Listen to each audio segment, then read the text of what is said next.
How to turn off weather notifications on iPhone. Here's how to turn them off on an iPhone. First, open the weather app on your iPhone. Tap the list icon in the bottom right corner to view your saved locations. Next, tap the three-dot menu in the top right corner and select Notifications.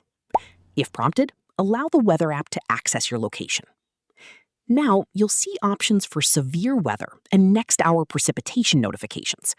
Simply turn off the toggles for the alerts you no longer want to receive. If you want to completely stop weather notifications, open the Settings app on your iPhone. Tap Notifications, select Weather, and turn off Allow Notifications. Your changes are saved immediately, and your iPhone will stop sending weather alerts based on the settings you selected. And that's it. You've successfully turned off weather notifications on your iPhone. Thanks for watching. If this tutorial helped, don't forget to like the video and subscribe for more iPhone tips, tricks, and how-to tutorials.